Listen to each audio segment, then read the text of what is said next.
Tu penses que Thomas Lemar serait utile à l'Olympique de Marseille cette saison? Non, je ne crois pas, même si sur le côté gauche, il y a vraiment besoin de monde.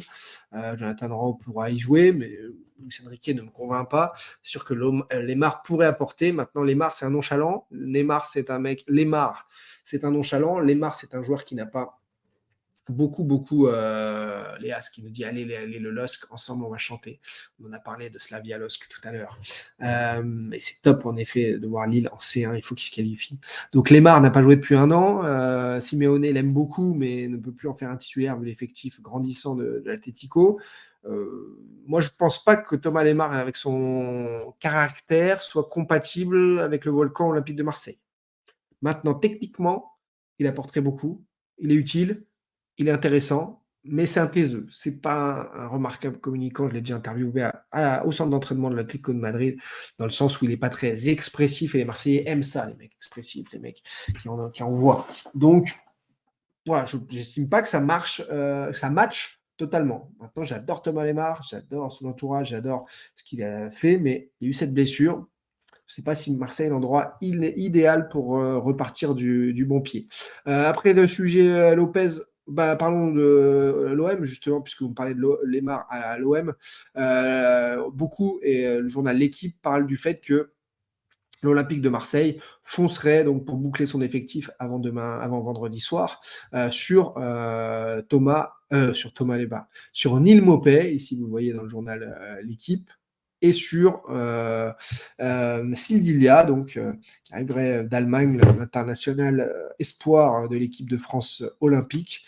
Alors, par rapport aux prestations de Murillo, qui pour moi est juste un remplaçant pour l'Olympique de Marseille, qui peut jouer à plein de postes, tant mieux, un Sildilia, ça me convainc. Je le dis, parce que c'est un vrai latéral droit. On a un Merlin qui monte beaucoup et un côté droit avec Greenwood qui attaque beaucoup. Donc il faut un arrière droit en effet qui défend, qui est juste dans la relance. Et je pense que Sildilia correspond à ça, sans que ce soit Carvaral ou Cafu. Hein.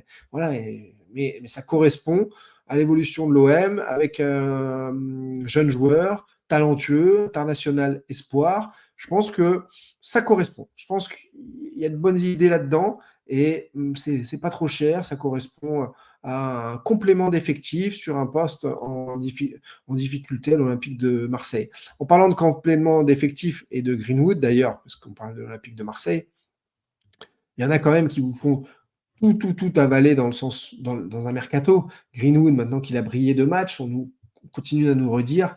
Mais l'Atlético de Madrid et le FC Barcelone ont sérieusement envisagé de le recruter cet été, après ses prestats à Retafe l'an dernier.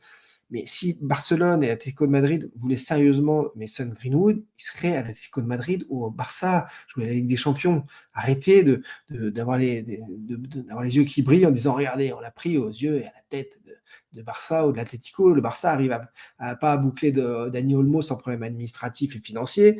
Vous croyez qu'ils allaient mettre 30 millions sur Greenwood? S'ils avaient pu, ils l'auraient fait, mais non, visiblement non. Donc, faire valoriser un joueur en disant dans les médias qu'il est demandé par tout le monde, c'est bien. Être lucide ensuite sur le fait que Greenwood n'était pas en odeur de sainteté nulle part dans le monde du foot et que c'était, malgré une bonne saison à Retafe, c'est un pari de l'Olympique de Marseille. Voilà, l'Atlético de Madrid, on a vu ce qu'ils ont pris. Quand ils ont besoin d'un joueur, ils ne se posent pas de questions. Simon Dame, merci à toi pour le message. Sur TikTok. Donc, nous, les amis de Twitch, vous le voyez en image, Greenwood brille depuis 2 matchs. Il faut arrêter de croire que c'est génial d'arriver à faire croire, de normaliser le fait que depuis cet été, l'Olympique de Marseille et depuis les étés aussi 2021 et 2022 où ils ont mis 100 millions d'euros sur la table, l'Olympique de Marseille n'est plus dans la cour de Guingamp, Lorient où ils allaient chercher leurs joueurs, mais désormais, en effet, ils sont en compétition avec l'Inter, l'Atlético de Madrid et le FC Barcelone.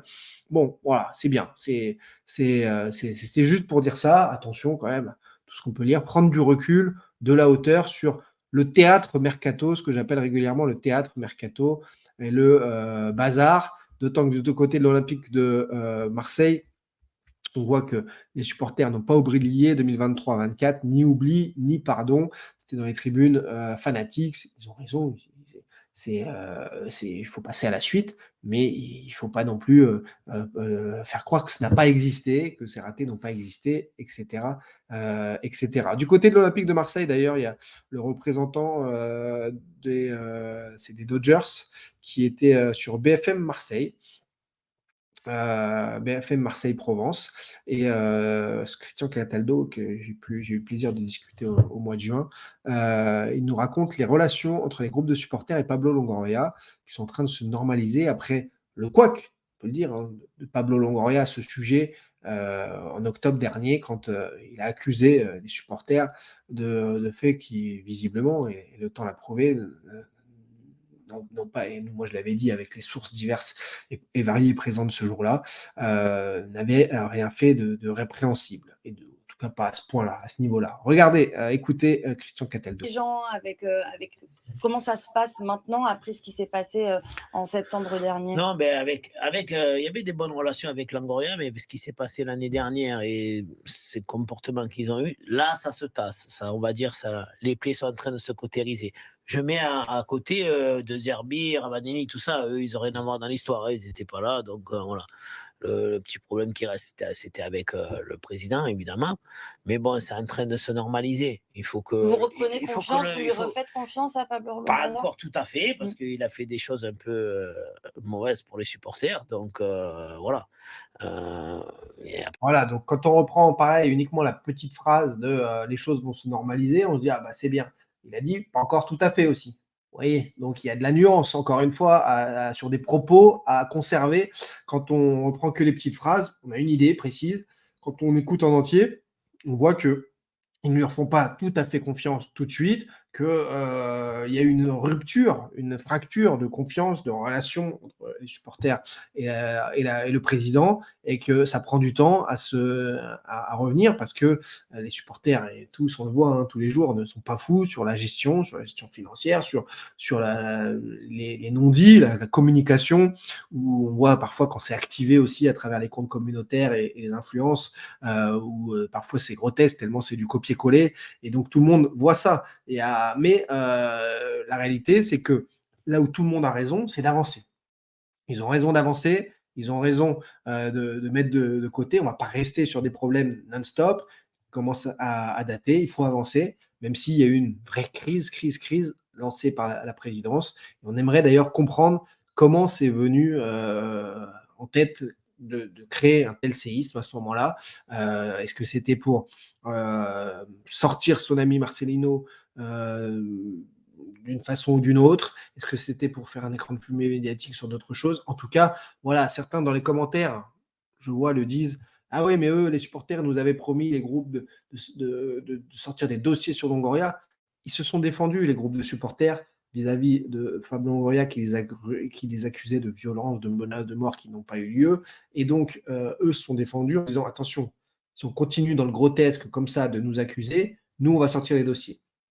Je sais qu'ils en ont, il n'y a aucun souci là-dessus, mais les groupes de supporters ne sont pas débiles, ils ne sont pas fous, ils ne vont pas balancer des dossiers qu'ils peuvent avoir sur quelqu'un qui est dans leur club et frapper contre leur camp, mettre un but contre leur camp. Voilà, donc le linge sale, il se lave en privé, en famille, il n'y a pas besoin de mettre ça sur la place publique. S'il y a des problèmes, c'est en privé, et c'est ce qu'ils ont fait. Et ils ont normalisé leur relation. Donc voilà, il n'y a pas à balancer sur la place publique des dossiers sur un tel ou un tel, des choses qui doivent se régler en privé pour ne pas porter préjudice à l'institution et au club olympique de Marseille, tout simplement. Donc basta. Et donc toutes ces choses, en effet, dossiers qu'ils ont laissé pointer, ils ont mis ça en carotte. Bien sûr que ça ne sortira pas publiquement. Et basta, et tant mieux, et tant mieux.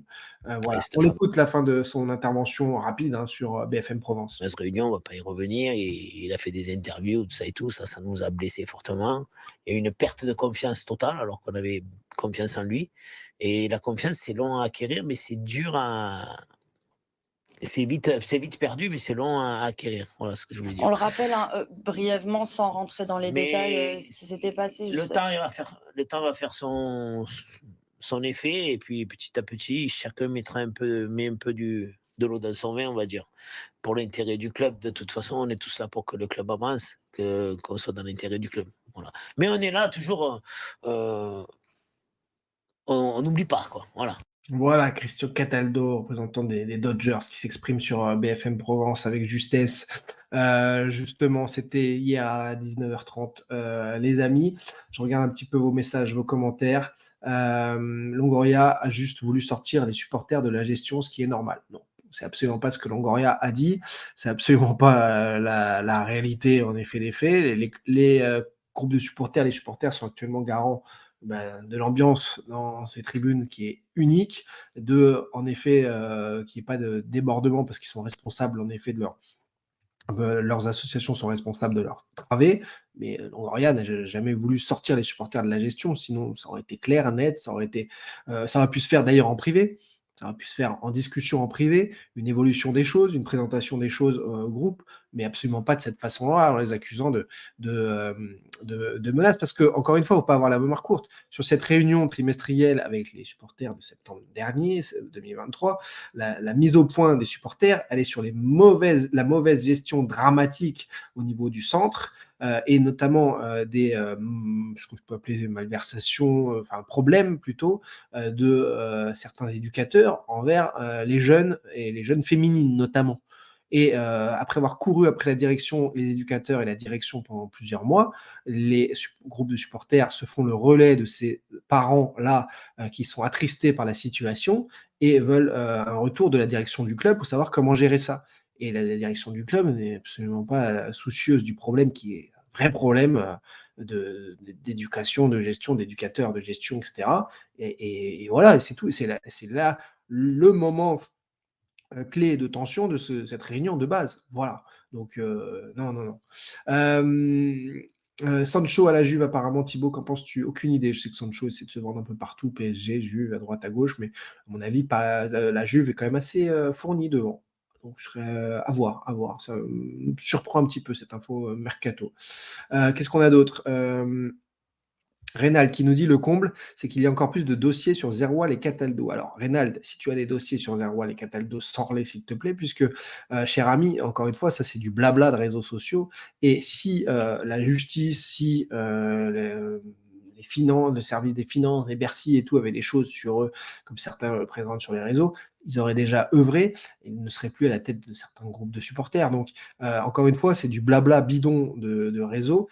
Sort des choses réelles, évite la diffamation quand il n'y a rien, puisque des gens qui sont à la tête de ces groupes depuis si longtemps, s'il y avait des choses sur eux, ce serait sorti. Et eux, pour le coup, tu peux dénoncer ce genre de choses, puisque ce n'est pas attaquer l'institution olympique de Marseille et mettre à mal le club que de t'attaquer à un groupe de supporters. Ça n'a rien à voir. Donc, éviter de tomber là-dedans dans la facilité derrière un canapé.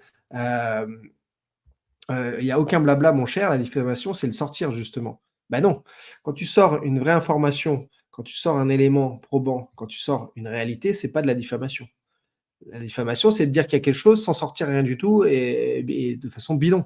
Voilà, c'est ce que tu as fait. En revanche, sortir les éléments, les réalités, les vraies choses, avec donc les preuves qui vont avec, donc là, tu n'es pas du tout dans la diffamation. Là, on est sur la réalité.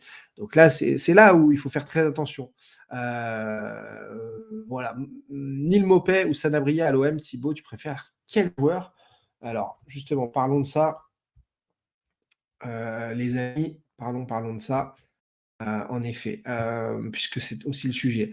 Neil Maupay, attaquant d'1m70 à 1 an de la fin de son contrat à Everton.